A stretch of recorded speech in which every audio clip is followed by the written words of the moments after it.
मित्रांनो, महाराष्ट्रातील कोकण पट्ट्यातील रत्नागिरी जिल्ह्यात वसलेला गुहागर समुद्रकिनारा हा स्वच्छ, शांत आणि निसर्गरम्य किनाऱ्यापैकी एक आहे. लांबच लांब पांढऱ्या वाळूचा किनारा आणि अथांग निळ समुद्र येथे पाहावयास मिळते.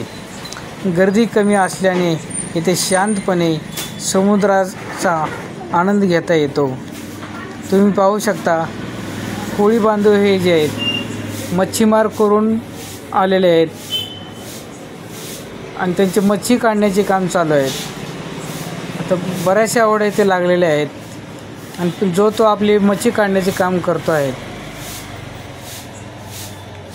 चांगल्या मच्छी ह्या कॅरेटमध्ये जमा करतायत आणि खराब झालेल्या मच्छी ह्या टाकून देत आहेत. बघू शकता तुम्ही किती शांतता या समुद्रकिनाऱ्यावर बघावयास मिळते. अतिशय सुंदर हा समुद्रकिनारा आहे. पांढरी शुभ्र वाळू, निळा समुद्र. ही पहा, माझी मुलगी ही सुद्धा आलेली आहे. आम्ही खास करून पुण्यातून हा समुद्र किनारा पाहण्यासाठी आलेलो आहे. ती सुद्धा समुद्राचा आनंद घेते, या निसर्गाचा आनंद घेते. आता ती सुद्धा बघते की मच्छीमार कशा प्रकारे मच्छी काढतायत.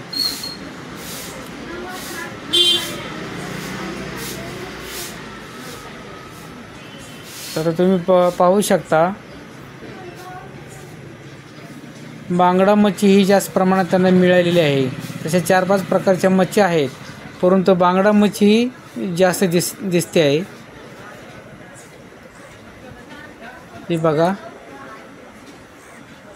प्रत्येक टोकरीमध्ये बांगडा मच्छी आहे. काहीची थोडीशी वेगळी आहे, पण मला तिचं नाव सांगता येणार नाहीत. ही बघा,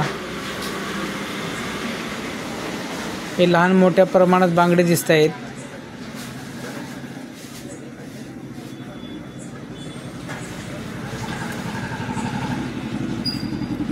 त्यांचे सहकारी सुद्धा मच्छी काढण्याचे काम करतायत. इथे जवळपास 8 ते 10 ओढे आहेत. प्रत्येकजण मच्छी काढण्याचे काम करतो आहे. त्यातल्या बहुतेक मच्छी ह्या काल साधारणतः गेलेल्या आहेत त्याच्यामध्ये विक्रीसाठी.